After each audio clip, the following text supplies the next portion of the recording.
Hi guys, welcome back to turbo 49. ഇന്ന് നമ്മൾ കൊണ്ടുവന്നുള്ള ഏറ്റവും പുതിയ ബജാജ് പൾസറിൻ്റെ 150 ട്വിൻ ഡിസ്ക് എന്ന് പറഞ്ഞ ടോപ്പ് മോഡലാണ്. ഈ ഒരു വാഹനത്തിൽ കൊണ്ടുവന്നുള്ള ചേഞ്ചസ് എന്ന് പറഞ്ഞാൽ ആദ്യം തന്നെ പെയിൻറ്റ് സ്കീം ടോട്ടലി മാറിയിട്ടുണ്ട്. 150 എന്നുള്ള വലിയൊരു ബാഡ്ജിങ് ഈ ഒരു ഏരിയയിൽ കാണാം. ഫ്രണ്ടിൽ ടെലിസ്കോപ്പിക് സസ്പെൻഷൻ്റെ സൈസ് കുറച്ചുകൂടി കൂട്ടി 37 mm ആക്കിയിട്ടുണ്ട്. ഫ്രണ്ട് ABS നമുക്ക് ഈ ഒരു വാഹനത്തിൽ അവൈലബിൾ ആണ്. 280 mm ഫ്രണ്ട് ഡിസ്കും റിയറിലെ 230 mm ഡിസ്ക് ബ്രേക്സ് ആണ് കാണാൻ സാധിക്കുന്നത്. എഞ്ചിൻ ഏരിയ ഫുള്ളി ഒരു ബ്ലാക്ക് തീമിലാണ് വരുന്നത്. അണ്ടർ ബെല്ലി നമുക്ക് വരുന്നുണ്ട്. പിന്നിലെ ടയർ സൈസ് വരുന്നത് 120/80 17 ടയർ സൈസാണ്. അത്യാവശ്യം നല്ല വൈഡായിട്ടുള്ള ടയേഴ്സും കാര്യങ്ങളും കാണാൻ സാധിക്കും. പഴയ ടെയിൽ ലാംപ്സും ഇൻഡിക്കേറ്റേഴ്സുമാണ്. ഇൻഡിക്കേറ്റേഴ്സൊക്കെ തന്നെ ഇപ്പം ഫ്ലെക്സിബിളായിട്ടാണ് വരുന്നത്. ഫുള്ളി ഡീറ്റെയിൽ ആയിട്ടുള്ള മീറ്റർ കൺസോൾ നമുക്ക് ഈ ഒരു വാഹനത്തിൽ അവൈലബിൾ ആണ്. ABSൻ്റെ വാർണിംഗ് കാര്യങ്ങളും സൈഡിലായി കാണാം.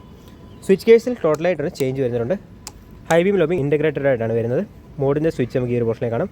ചെറിയ പിയാനോ ബ്ലാക്ക് ഇൻസേർട്ട് നമുക്ക് ഇരുഭാഗങ്ങളിലും കാണാൻ സാധിക്കുന്നുണ്ട്. ഹാൻഡിൽ ബാർ അത്യാവശ്യം വൈഡായി 180 കണ്ടുവന്നുള്ള സെയിം രീതിയിലാണ് ഹാൻഡിൽ ബാർസും കാര്യങ്ങളും കാണാൻ സാധിക്കുന്നത്. E20 ഫ്യൂൽ സപ്പോർട്ടും കാര്യങ്ങളും വരുന്നുണ്ട്. ജസ്റ്റ് സ്റ്റാർട്ടാക്കിയിട്ട് ഇതിൻ്റെ ഒരു എഞ്ചിനോട്ട് കേൾപ്പിച്ചു തരാം.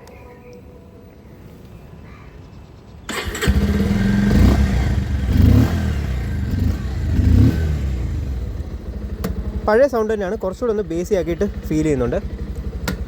ഈ ഒരു വാഹനത്തിൻ്റെ ഫുൾ വീഡിയോ ഉടനെ തന്നെ നമ്മുടെ ചാനൽ വരുന്നതായിരിക്കും. ചാനൽ ഇതുവരെ സബ്സ്ക്രൈബ് ചെയ്യാത്തതാണെങ്കിൽ ചാനൽ സബ്സ്ക്രൈബ് ചെയ്യാതോടൊപ്പം തന്നെ ബെല്ലൈക്കൺ അനുവദിച്ച് തരിക. സോ ഗൈസ്, തുടങ്ങാം.